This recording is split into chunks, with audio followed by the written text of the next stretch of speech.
Dear students, आज का जो चैप्टर है, नया चैप्टर हमने स्टार्ट किया है क्लास 11th के लिए, और चैप्टर का नाम है constitution as a living document. Constitution as a living document, this is the name of chapter. And so far as topic is concerned, topic is same. Indian Constitution is a living document. Explain. हमें explain करना है हिंदुस्तान का जो आईन है ये एक living document है, तो किस तरह से है. जब हम कॉन्स्टिट्यूशन की बात करते हैं, अपरेंटली ये लगता है कि ये एक नॉन लिविंग थिंग है, it's just like a book. But constitution is a living document. लेकिन ये जो हमारा आईन है ये लिविंग है, जानदार है, क्योंकि इसमें ग्रोथ होती है, इसमें डेवलपमेंट हो रही है, इसमें चेंजेस हो रही है. तो जो कि लिविंग चीजों में होती है वही चीजें हमें एक्सप्लेन करनी है. अगर हिंदुस्तान का आईन लिविंग है तो किस तरह से है, क्योंकि लिविंग थिंग्स के लिए क्या जरूरी है, ग्रोथ एंड डेवलपमेंट, चेंज. तो उसी तरह से हमारे आईन की जब हम बात करेंगे, हिंदुस्तान का आईन it is really a living document. क्योंकि अगर हम बात करेंगे, जब हमने कॉन्स्टिट्यूशन यहाँ पे हिंदुस्तान में नाफिज किया 1950 onwards, it was ready on 26 November 1949 and came into operation on 26 January 1950. Since then, more than since then Indian Constitution has faced more than 100 amendments. 1950 से लेके 2020 तक इन 70 सालों में हिंदुस्तान के आईन में 100 से ज्यादा अमेंडमेंट्स आई, 100 से ज्यादा अमेंडमेंट्स हुई. तो ये जो अमेंडमेंट्स हुई, ये जो चेंजेस हुई, अगर हम पहले बात करेंगे जब हिंदुस्तान का आईन बना, जब when it came into operation, जब नाफिज किया गया, that time we were having only 395 articles, only 8 schedules and 22 parts. So far as present constitution is concerned, we are having more than 440 articles, we are having 12 schedules and 24 parts. तो दिन ब दिन इसमें growth हो रही है, change हो रही है, डेवलपमेंट हो रही है, नई नई चीजें आ रही है. ये सारी चीजें जो है यही इसको लिविंग बनाती है. ये जो चेंजेस इसमें आ रही है, ये जो अमेंडमेंट्स इसमें आ रही है, ये जो आर्टिकल्स का बढ़ाव हो रहा है, दिन ब दिन नए नए आर्टिकल्स बन रहे हैं, नए नए लॉज बन रहे हैं, यही चीजें तो हैं जो हमारे आईन को लिविंग बनाती है. क्योंकि लिविंग बीइंग जो होता है, बच्चा जब जन्म लेता है बहुत छोटा होता है, वक्त के साथ साथ वो बड़ा होता है, ग्रोथ होती है उसमें. और उसी तरह से हमारे आईन में भी वक्त के साथ साथ ग्रोथ हो रही है, नई नई चीजें उभर के आ रही है, जो फरसूदा चीजें हैं उनको निकाल के नई चीजों को ऐड किया जा रहा है. तो following factors are responsible for the change in development of the Indian constitution. और एक इंपॉर्टेंट बात मैं यहाँ बताना चाहूंगी कि आईन जो होता है, बेस्ट कॉन्स्टिट्यूशन वही होता है जो लोगों की जरूरतों को पूरा करे और लोगों के मुताबिक हो. Indian Constitution has also been changing with the change of time and has been meeting the requirement of the nation. और हिंदुस्तान का जो आईन है ये वक्त के साथ साथ बदल रहा है और लोगों की ज़रूरतों को पूरा कर रहा है. तो इस तरह से हम यहाँ पे देख रहे हैं कि हिंदुस्तान का आईन जो है, जो मोर देन 100 अमेंडमेंट्स इसमें आई, ये ज़रूरत के मुताबिक इसमें लाई गई, वक्त की ज़रूरत को मद्देनज़र रखते हुए, लोगों की नीड्स को मद्देनज़र रखते हुए, अपने नेशन को बचाने के लिए इन लॉज को या इन अमेंडमेंट्स को वजूद में लाया गया. तो कुछ फैक्टर्स रेस्पॉन्सिबल है यहाँ पे जो हिंदुस्तान के आईन को लिविंग बनाने में मदद दे रहे हैं, और जिन्होंने मदद दी है वो क्या क्या है. Number 1 is amendment, second one laws, third one judicial decisions, fourth one conventions and the fifth one political parties. Let me explain all these factors one by one. Hindustan का आईन जो कि लिविंग डॉक्यूमेंट है, वक्त की ज़रूरतों को पूरा कर रहा है और साथ साथ में अपने नेशन को कामयाब बनाने के लिए नई नई चेंजेस इसमें लाई जा रही, जो इसको लिविंग बना रही है. उसमें सबसे पहले जो फैक्टर है जो हिंदुस्तान के आईन को लिविंग बना रहा है वो है अमेंडमेंट्स. क्या है? अमेंडमेंट्स. बट जो अमेंडमेंट्स मीन्स चेंज. आप देख रहे हैं more than 100 amendments till this time. Hindustan के आईन में आज तक 100 से ज्यादा अमेंडमेंट्स हुई है. इसमें कुछ खास मैं बताना चाहूंगी, कुछ खास चेंजेस यहाँ पे आई. 42nd amendment, 44th amendment, 73rd amendment, 74th amendment and the 86th amendment. These are very very very important amendments. तो जब हम 42nd अमेंडमेंट की बात करेंगे जो हिंदुस्तान के आईन में चेंज लाई गई, इसमें हमने socialism, socialist word, secular word add किया गया. इसी तरह से अंडर 42nd अमेंडमेंट 1976 में जो ये अमेंडमेंट वजूद में आई, उसमें जैसे हिंदुस्तान ने यहाँ पे कहा कि हिंदुस्तान जो है it is a secular state, it is a socialist state, जो कि प्रियम्बल में ये 2 वर्ड्स ऐड किए गए। तो इसी तरह से यहाँ फंडामेंटल ड्यूटीज़ हमारी यहाँ नहीं थी। We added fundamental duties very late under 42nd amendment in 1976। लोगों को उनकी जिम्मेदारी का एहसास दिलाया गया। या 44th अमेंडमेंट जो इसके बाद आई 1978 में, उसमें राइट टू प्रॉपर्टी को डिलीट किया गया, उसको एक लीगल राइट बनाया गया। या जब हम 73rd 74th अमेंडमेंट्स की बात करेंगे, इसमें पावर को ज़्यादा से ज़्यादा डिसेंट्रलाइज किया गया 1993 में। जैसे लोकल गवर्नमेंट, पिछली बार मैंने पढ़ाया था आपको, लोकल गवर्नमेंट्स को किस तरह से पावर्स दिए गए, पावर्स को डिसेंट्रलाइज किया गया 73rd 74th अमेंडमेंट में। 73rd अमेंडमेंट में पंचायती राज इंस्टीट्यूशंस कायम किए गए थ्रू आउट इंडिया। ये मैंडेटरी रखा गया हर स्टेट के लिए कि वहाँ पे पंचायती राज इंस्टीट्यूशंस कायम किए जाए, और उसी के अंडर 29 आइटम्स जो है, डिपार्टमेंट्स जो है, वो पंचायत्स को दिए गए। या 74th अमेंडमेंट में जिसमें म्यूनिसिपैलिटीज़ एक्ट कायम किया गया 93 में, तो म्यूनिसिपैलिटीज़ को ज़्यादा से ज़्यादा पावर्स दिए गए, पावर को डिसेंट्रलाइज किया गया। या इसी पहले भी था, पंचायती राज पहले भी था, लेकिन मैंडेटरी नहीं था, हर स्टेट के लिए कंपलसरी नहीं था। ये चेंज लाई गई, ये अमेंडमेंट लाई गई। अदरवाइज पंचायत तो 52 में बलवंत राय मेहता कमेटी के तहत यहाँ पे 59 में सबसे पहले पंचायत जो कायम की गई राजस्थान में, नेलोर डिस्ट्रिक्ट में। तो 57 ऑनवर्ड्स, 59 से ही ये शुरुआत हुई थी पंचायत की, लेकिन मैंडेटरी और कंपलसरी स्टेट्स के लिए नहीं था। तभी जाके अमेंडमेंट लाई गई कि नहीं, इसको कंपलसरी बनाया जाए, मैंडेटरी बनाया जाए हर स्टेट में। या 86th अमेंडमेंट एक्ट की हम बात करेंगे 2002 में, right to education, right to primary education, हर किसी बच्चे को हक दिया जाए कि वो तालीम हासिल करे, फ्री एंड कंपलसरी एजुकेशन हासिल करे। इससे पहले भी था, directive principles of state policy में आर्टिकल 45 में लिखा गया है free and compulsory education. State को चाहिए कि वो लोगों को तालीम मुफ्त में दे दे। 6 to 14 ईयर्स के जितने भी चिल्ड्रन हैं मिडिल तक, उनको फ्री एंड कंपलसरी एजुकेशन दी जाए। लेकिन that was simply directive principle, that was simply a direction for state, not order, not compulsory, not mandatory. 86th amendment act make it mandatory for all the states to give primary education, free and compulsory education to the children living in India. तो इस तरह से ये जो amendments की मैं बात कर रही हूँ बच्चों, ध्यान दीजिएगा, हिंदुस्तान के आईन को लिविंग बनाने में सबसे इंपॉर्टेंट रोल जो निभा रहे हैं वो है अमेंडमेंट्स, चीजें, चेंजेस। इन चेंजेस की वजह से ही हम कहते हैं कि हिंदुस्तान का आईन जो है एक लिविंग डॉक्यूमेंट है। अगर हमने ये चेंजेस नहीं लाई होती, मतलब इसमें तो बहुत ज्यादा चेंजेस, मोर देन 100 अमेंडमेंट्स, मैंने तो 3 डिस्कस की या 4 डिस्कस की यहाँ पे, मोर देन 100 अमेंडमेंट्स जो नई नई वक्त के साथ साथ हमने इसमें लाई। यही अमेंडमेंट्स तो इसको स्टैटिक नहीं बल्कि डायनेमिक बनाती है, चेंजिंग बनाती है। अदरवाइज अगर ये अमेंडमेंट्स नहीं होती तो हमारा आईन जो होता ये स्टैटिक होता, ये कोई लिविंग डॉक्यूमेंट नहीं होता। इसको लिविंग बनाने के लिए, डायनेमिक बनाने में सबसे इंपॉर्टेंट रोल जो है वो अमेंडमेंट्स का है। तो आगे बढ़ते हैं, लॉज की हम बात करेंगे। लॉज भी बहुत ही ज्यादा इंपॉर्टेंट है। आपको पता ही है कि लॉज कौन बनाता है। Laws are generally passed by parliament from time to time, have also developed the Indian Constitution। आप देख रहे हैं कि वक्त के साथ साथ जो हमारी पार्लियामेंट आए दिन लॉज बनाती है, ये लॉज जो साथ साथ में हमारी पार्लियामेंट बनाती है, यही तो एक इम्पॉर्टेंट फैक्टर है हमारे कॉन्स्टिट्यूशन को लिविंग बनाने में।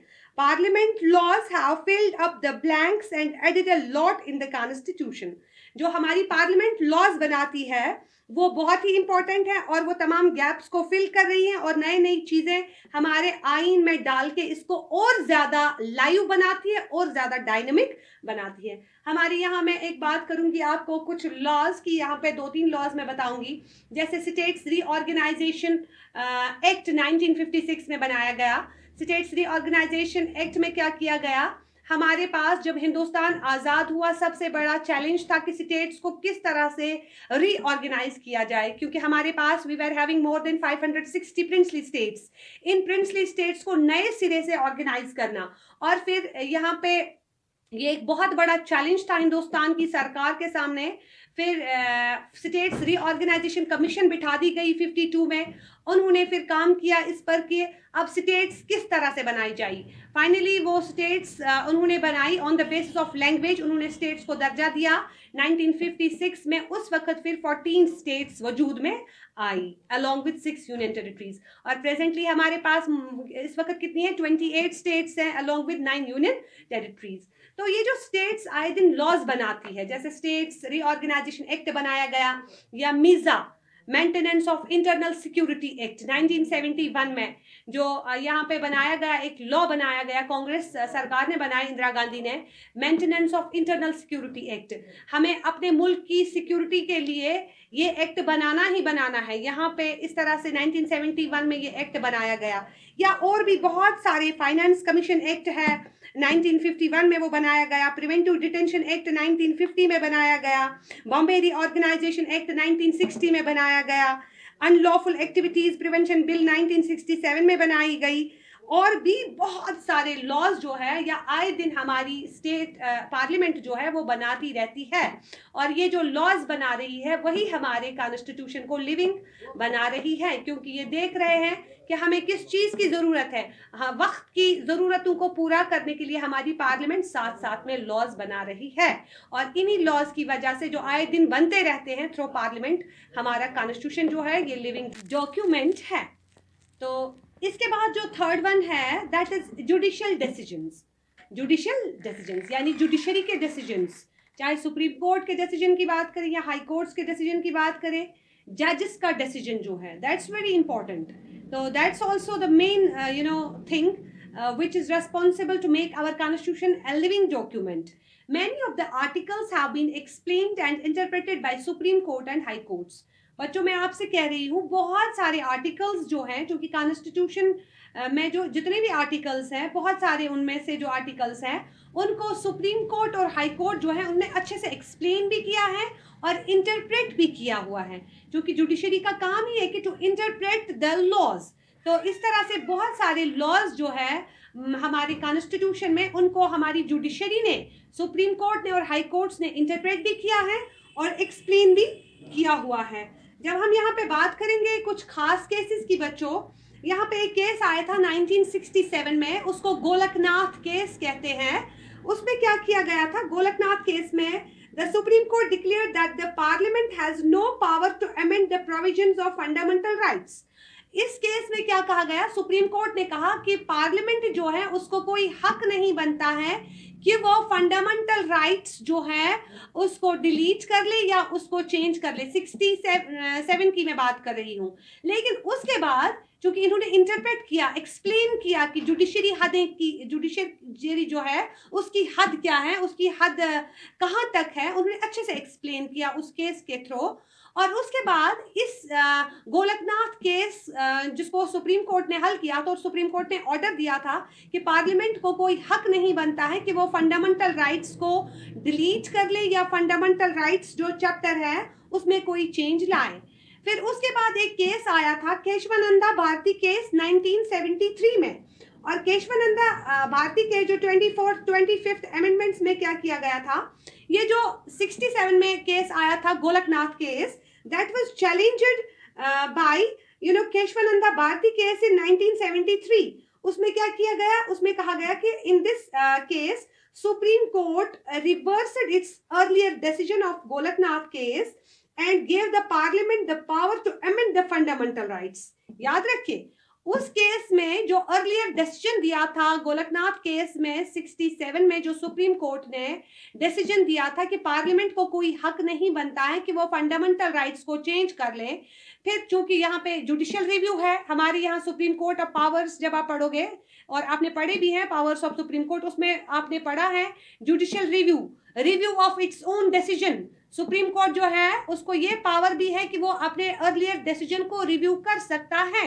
उसी तरह से जो 67 में गोलकनाथ केस में सुप्रीम कोर्ट ने डिसीजन दिया था कि यहाँ पे पार्लियामेंट को कोई इख्तियार नहीं है कि वो फंडामेंटल राइट्स को छीन ले या उसको डिलीट कर ले या उसको चेंज कर ले, लेकिन फिर खुद ही सुप्रीम कोर्ट ने 73 में केशवानंदा भारती केस में अपने पुराने डिसीजन को चेंज करके कहा कि नहीं, अब सुप्रीम कोर्ट को इख्तियार है कि वो फंडामेंटल राइट्स को चेंज कर सकता है। लेकिन एक बात है, साथ साथ में फंडामेंटल राइट्स को चेंज कर सकता है but can not alter the basic structure of Indian constitution.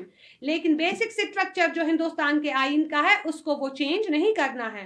और आगे आप जब 76 की बात करेंगे, 76 में तो या 78 की हम बात करेंगे अंडर 44th अमेंडमेंट, उसमें राइट टू प्रॉपर्टी को डिलीट किया गया, यानी फंडामेंटल राइट्स को, वो एक फंडामेंटल राइट था उसको छीन लिया गया। क्यों? क्योंकि केशवानंदा भारती केस जो 73 में आया था उसने सुप्रीम कोर्ट ने उस वक्त डिसीजन दिया कि parliament has right to change the fundamental rights but they should keep one thing in their mind that they should not change the basic structure of Indian constitution. तो इस तरह से जो जजेस के डिसीजन होते हैं, सुप्रीम कोर्ट के डिसीजन या हाई कोर्ट्स के जो डिसीजन है, वो भी एक इंपॉर्टेंट रोल प्ले करते हैं हमारे कॉन्स्टिट्यूशन को लिविंग बनाने में। Then after there is conventions. Convention बोलते हैं बच्चों रिवाज को, रस्मो रिवाज को। क्योंकि हमारे यहाँ जब हम कन्वेंशन की बात करेंगे, ever since the Indian Constitution came into operation, many conventions have grown and developed. One such example is about the appointment of governor. हमारे यहाँ बहुत सारी कन्वेंशंस, वक्त के साथ साथ हमारा जो आइन है, in fact conventions and customs are the main source of Indian constitution. आइन जो हमारा बना इसमें कन्वेंशन कस्टम्स जो है, कुछ चीजें जो हमारा रिवाज थी उनको हमने लॉ बनाया और अपने कॉन्स्टिट्यूशन में डाल दिया। इसी तरह की एक कन्वेंशन है अपॉइंटमेंट ऑफ ए गवर्नर, जो कि एक कन्वेंशन था। फिर इसको हमने क्या किया, a convention has grown that before making the appointment of a governor, chief minister of the concerned state is invariably consulted. हालांकि यहाँ पे गवर्नर जो है वो हेड ऑफ द स्टेट होता है, लेकिन एक कन्वेंशन है कि जब भी हमें गवर्नर को अपॉइंट करना होता है उस वक्त चीफ मिनिस्टर जो उस स्टेट का कंसर्न्ड है उसको भी वहां पे कंसर्न कर ले प्रेसिडेंट ऑफ इंडिया। ये एक कन्वेंशन है, रिवाज है, और इस तरह से हमने इस कन्वेंशन को हमारे आइन में डाल दिया और ये कन्वेंशन जो है हमारे कॉन्स्टिट्यूशन को लिविंग बना रहा है, क्योंकि हमने कुछ रस्म रिवाज जो है अभी भी रखे हैं जो हमारे आइन को जिंदा रख रहे हैं। Then there is political parties. Political parties have considerably changed the nature of the Indian Constitution. Political parties are responsible for the growth of Indian Constitution. याद रखिएगा, political parties का बहुत ही important role है हमारे Constitution को living बनाने में। मैं आपको बात बता दूं, चाहे amendments की बात करें, चाहे laws की बात करें, law तो parliament बनाती है और parliament में generally वही laws पास होते हैं जो एक political party चाहती है। जब हमारे यहाँ कांग्रेस पार्टी डोमिनेंट थी तो उस वक्त 44th या 42nd अमेंडमेंट या मीज़ा जैसा एक्ट 1956 रीऑर्गेनाइजेशन एक्ट, ये लॉज वजूद में आई, ये अमेंडमेंट्स वजूद में आई। इस वक्त हम बात करेंगे भारतीय जनता पार्टी की, जिसकी मेजॉरिटी इस वक्त सेंटर में है, headed by mister Narendra Modi. उनकी पॉलिटिकल पार्टी का खास मैनिफेस्टो ये था, इरेडिकेशन ऑफ आर्टिकल 370 को हटाना ही हटाना है, और उन्होंने इसको हटाया। यानी पॉलिटिकल पार्टी जो है, और हमारे इस वक्त कॉन्स्टिट्यूशन में 370 आर्टिकल जो उसमें बहुत सारी चेंजेस लाई, ये किसने लाई? पॉलिटिकल पार्टी ने। तो इस तरह से पॉलिटिकल पार्टीज जो है, they also play very important role to change the constitution. Thus we can conclude safely that Indian constitution is a living document. ये सारी चीजें मद्देनजर रखते हुए हम कह सकते हैं कि हिंदुस्तान का जो आइन है ये एक लिविंग डॉक्यूमेंट है, क्योंकि इसमें चेंज आ रही है, इसमें नए नए लॉज ऐड हो रहे हैं, वक्त के साथ साथ ये बदल रहा है। मेरे ख्याल में आज के लिए इतना ही। अल्लाह हाफिज।